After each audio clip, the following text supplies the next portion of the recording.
Hi friends, అందరూ ఎలా ఉన్నారు? ఈ రోజు నుంచి రోజుకొక అధ్యాయం భగవద్గీత రోజుకొక అధ్యాయం పారాయణం చేద్దామండి. రండి కలిసి చదువుదాం. ఈరోజు గీతా ధ్యానంతో మొదలెడదాం రండి. ఫస్ట్ ప్రార్థనా శ్లోకం చదువుదాం. ఓం శ్రీ గురుభ్యో నమః. హరి ఓం. ఓం శ్రీ పరమాత్మనే నమః. शुक्लाम्बरधरौ विष्णुं शशिवर्णं चतुर्भुजं प्रसन्नवदनं ध्यायेत् सर्वविघ्नोपशान्तये. व्यासौ वसिष्ठनप्तारं शक्तेः पौत्रमकल्मषं पराशरात्मजौ वन्दे सुखतातं तपोनिधिं. ज्ञानानन्दमयं देवं निर्मलं स्फटिकाकृतिम् आधारं सर्वविद्यानां हयग्रीवमुपास्महे. सरस्वती नमस्तुभ्यं वरदे कामरूपिणी. विद्यारम्भं करिष्यामि सिद्धिर्भवतु मे सदा. गीताध्यानम्. ॐ श्री परमात्मने नमः. अथ श्रीमद्भगवद्गीता. अथ गीताध्यानम्. ॐ पार्थाय प्रतिबोधितां भगवता नारायणेन स्वयं व्यासेन ग्रथितां पुराणमुनिना मध्ये महाभारतम् अद्वैतामृतवर्षिणीं भगवतीम् अष्टादशाध्यायिनीम् अम्ब त्वामनुसन्दधामि भगवद्गीते भवद्वेषिणीं.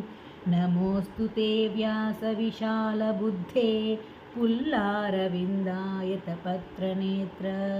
येन त्वया भारततैलपूर्णः प्रज्वालितो ज्ञानमयः प्रदीपः.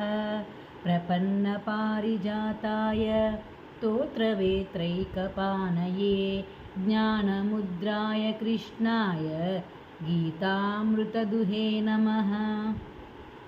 वसुदेवसुतं देवं कंसचाणूरमर्दनं देवकी परमानन्दं कृष्णं वन्दे जगद्गुरुं. भीष्मद्रोणतटा जयद्रथजला गान्धारनीलोत्पला शल्यग्राहवती कृपेण वहनी कर्णेन वेलाकुला. अश्वत्थामविकर्णघोरमकरा दुर्योधनावर्तिनी. सोऽतीर्णा खलु पाण्डवैरननदी कैवर्तकः केशव. पाराशर्यवचः सरोजममलं गीतार्थगन्धोत्कटं नानाख्यानककेसरं हरिकथासम्बोधनाबोधितं. लोके सज्जनषट्पदैरहरः पेपीयमानं मुदा भूयाद्भारतपङ्कजं कलिमलप्रध्वंसिनः श्रेयसे. मूकं करोति वाचालं पङ्गुल्लङ्घयते गिरिं. यत्कृपातमहं वन्दे परमानन्दमाधवं. गीताशास्त्रमिदं पुण्यं यः पठेत् प्रयतः पुमान् विष्णोः पदमवाप्नोति भयशोकादिवर्जितः. गीताध्ययनशीलस्य प्राणायामपरस्य च नैव सन्ति हि पापानि पूर्वजन्मकृतानि च. मलनिर्मोचनं पुंसां जलस्नानं दिने दिने सकृद्गीताम्भसि स्नानं संसारमलनाशनं.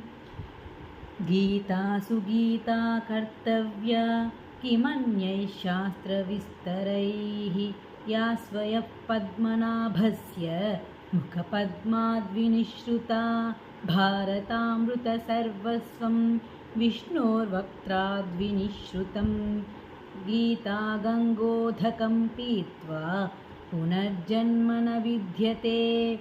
सर्वोपनिषदो गावः दोग्धा गोपालनन्दनः पार्थो वत्सत्सुधीर्भोक्ता दुग्धं गीतामृतं महत् एकं शास्त्रं देवकीपुत्रगीतम् एको देवो देवकीपुत्र एव एको मन्त्रस्थस्य नामानि यानि कर्माप्येकं तस्य देवस्य सेवा शान्ताकारं भुजगशयनं पद्मनाभं सुरेशं विश्वाधारं गगनसदृशं मेघवर्णं शुभाङ्गं लक्ष्मीकान्तं कमलनयनै योगिरुध्यानगम्यं वन्दे विष्णुं भवभयहरं सर्वलोकैकनाथं यं ब्रह्मा वरुणेन्द्ररुद्रमरुतः स्तुन्वन्ति दिव्यैस्तवैः वेदैः साङ्गपदक्रमोपनिषदैः